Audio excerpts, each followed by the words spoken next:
A tsunami of evictions coming in the next couple of months, while poverty rates are spiking and millions upon millions of Americans are seeking food assistance while we wait for additional relief and the second stimulus check.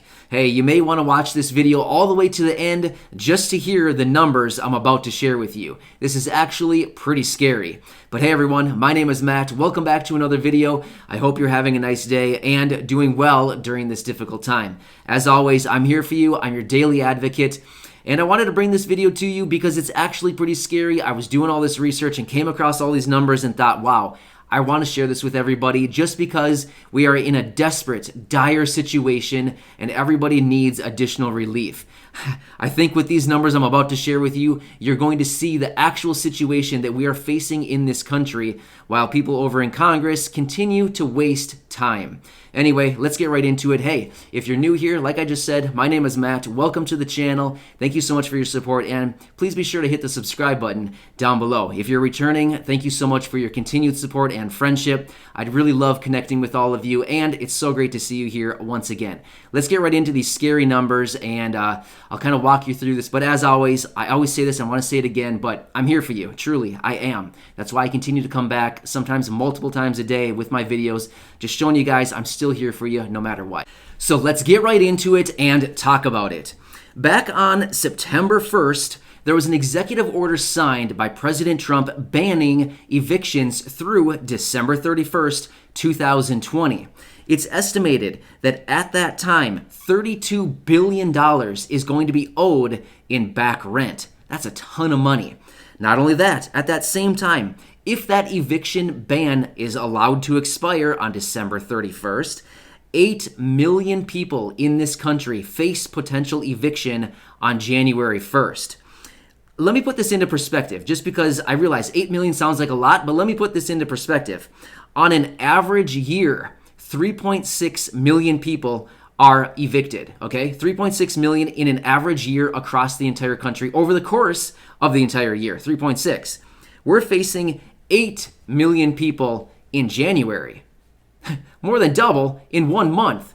So that's massive. That's scary alone. Not to mention, what is January here in the United States? Well, it's the coldest and darkest month of the entire year. Do we need to scratch our heads about that and think, is it smart to be evicting 8 million people, kicking them out onto the streets in the darkest, coldest month of the year here in the United States? I don't know. I guess simple logic would tell me that's probably not a very smart idea. So, yeah. Let's get into talking about the spike in poverty rates now. All right, so this is interesting too. So, going back to February, the poverty rate here in the United States was 11%.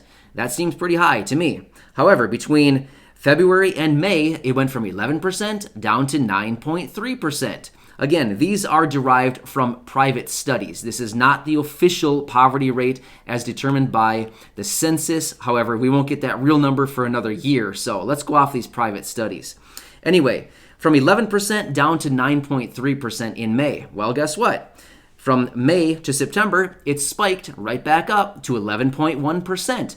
Now, I don't know, I guess a little bit of an improvement there from 11% down to 9.3. I guess, 9.3 still seems pretty high to me, but I guess it's some improvement. But the fact that we spiked all the way back up to 11.1% as of September doesn't seem very good, in my opinion. It's said that the drop in the poverty rate is attributed to the $1,200 stimulus checks that we received back, earlier this year, April, May, June, whenever people got them. Some of you are still waiting for them. Unbelievable. You're still waiting for these things. But at the same time, unemployment benefits, those enhanced unemployment benefits, they are saying also attributed to that. Well, guess what? Those unemployment benefits expired, as all of us know. Not only that, we're still waiting to receive that second stimulus check. So can we anticipate that possibly poverty rates are going to spike even more from the 11% that we were seeing in September? Yeah, probably. Okay, here's another number. This is kind of scary. During this whole ordeal going on right now, people seeking food assistance. I talk about the SNAP program, Supplemental Nutrition Assistance Program, right? Food assistance. Many of you are very familiar with this program. Well, during this time, People seeking assistance from SNAP spiked by 17%. To put that into perspective, an additional 18 million people enrolled for benefits just over the last few months. Do you see any red flags here? Because I don't know about you, but I definitely do. Even as a blind guy, I see some red flags here. I'm not laughing at the situation, but I'm just saying, like, it is so obvious what this country needs, right? It seems like as we look around all of the other countries around the world, now I can't say all countries because I don't know what's going on in every single country. There's a ton of countries out there, hundreds and hundreds of countries, right?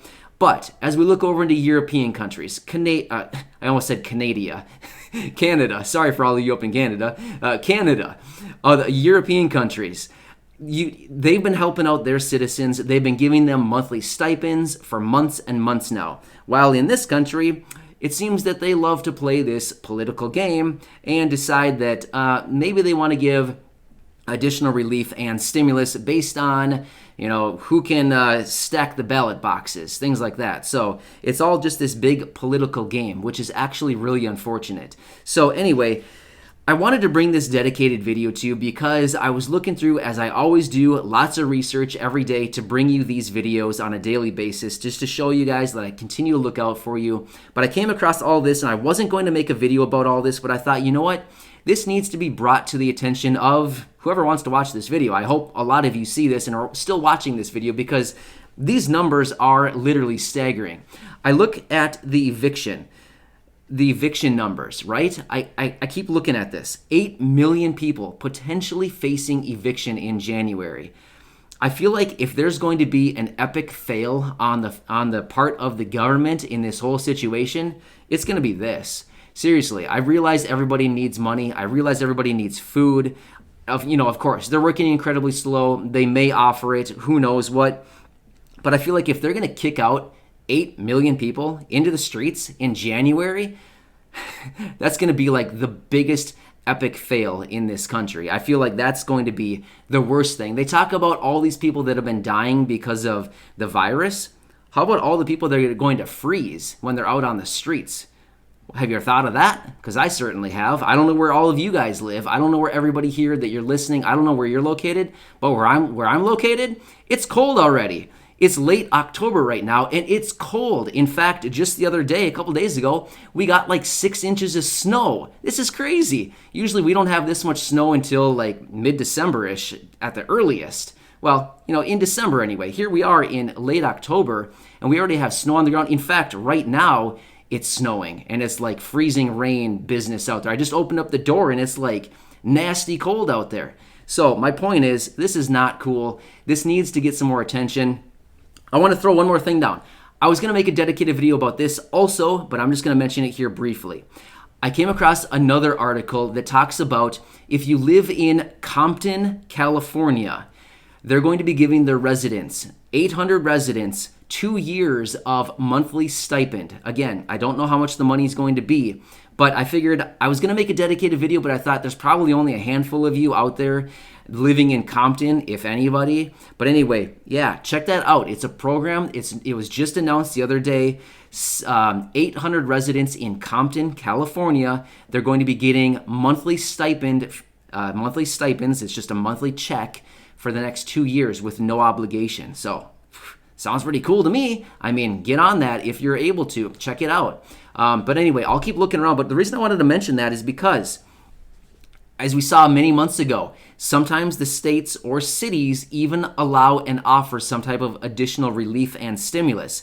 We saw this many months ago. I think back in like May of this year. I don't remember exactly which month it was, but Orange County in Florida was actually offering stimulus payments to people. So my point is, now that Compton here in California is doing this, maybe we'll start to see other cities, states, counties around the country here adopting some of these ideas and implementing them. So anyway, I hope you enjoyed this video, even though it's very scary. Either way, I'll continue watching everything, and I'll be back soon with another video, but I hope you enjoyed it. Thanks so much, everybody, for your continued support. Enjoy your day, and I'll catch you soon.